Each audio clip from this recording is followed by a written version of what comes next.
Mr. Boltz, I had the pleasure of visiting the Yuma area last year, although unfortunately it was for the purpose of understanding the scope of this crisis. I want to discuss how the current failure to defend federal borderlands and secure the southern border is impacting you, and I want to focus on the impact it has on Yuma agriculture.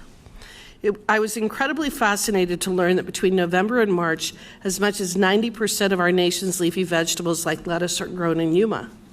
Mr. Boltz, you touch on this in your testimony, but I want to give you more time to discuss the burden individuals crossing through non-ports of entry has on agriculture in your community.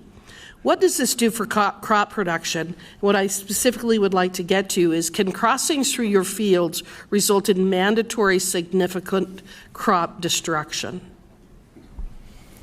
Mr. Chairman, Representative Hageman, thank you for attending and visiting our area down in Yuma and for being here. I hope it's proved extraordinarily educational. I think the most impactful thing is just the sheer numbers that Customs and Border Protection is trying to deal with, and then us as farmers that are operating those public and private lands in the proximity to the border. When folks enter into a field, if they're not properly trained, that pretty much ends the harvestability of that particular area. So at $5,000 to $6,000 an acre, that's roughly the size of a football field. We're talking about tens of thousands of acres that immediately border our international boundary. And that's just in that one part of our county where the traffic is heaviest. Again, I urge the federal government to work with the Kokopah tribe. And if they were to work with the Kokopah tribe, and then get some additional wall, get some additional resources put there. And then if we were able to handle the asylum seekers differently, we would dramatically cut the number of people that Customs and Border Protection is having to interdict that are not crossing through ports of entry, and that would be extraordinary. And the unusual thing is that in our community, we are short of workers every day to do work in our fields. Right. And a good friend of mine recently approached Border Patrol about visiting some of the folks who are seeking asylum and who have entered our country without documentation that are being held temporarily. He approached them about asking them if they wanted to join the H-2A program. He addressed over 900 folks that had entered our country illegally, awaiting transportation or appointments with courts. And he received 0 takers on his opportunity to go to work. They're not here for jobs. They're not here for opportunity. At least not in the areas where they're crossing, for sure. Okay. I'm going to give a couple of metrics. I would love to have more time to address the ag issue. I grew up in Wyoming on a ranch. I've been farming, handling water issues pretty much my entire life. So I feel for both of you, but I want to give a few metrics on something that I think is very important for what we're discussing today, and that's specifically the environmental impact of the illegal crossing. For a NEPA environmental review process, it takes approximately 6.1 years. To obtain a 404 permit under the Clean Water Act, it takes 10 or more years and costs hundreds of thousands of dollars.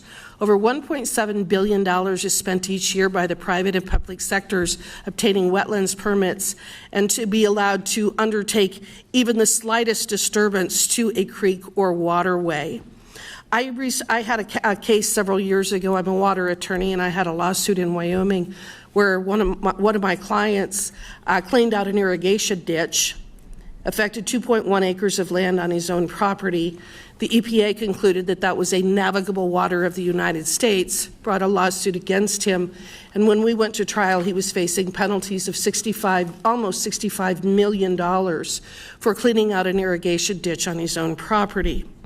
The irony is that none of the individuals or companies undertaking a NEPA analysis or a 404 permit would ever be allowed to cause the type of environmental degradation and destruction that the cartels and illegals are causing throughout our southern border, as shown in the photographs that we saw today. I think we have to acknowledge something, and that is that the Biden administration has gone to war with the American public.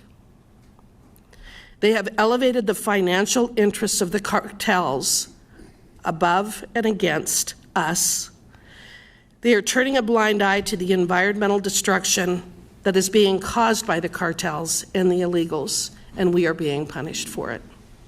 We not only have the economic impact, we not only have the impact on our farms and our ranches, our communities, our law enforcement officers, but our creeks, our waterways, our federal lands, our private lands are being destroyed by illegal immigration, and this administration is doing nothing about it. Again, I wish I had more time to discuss all of these issues with you, but it is something that we as Congress have got to address to make sure that we are not losing some of our most valuable resources because this administration refuses to secure our border. And with that, I yield back.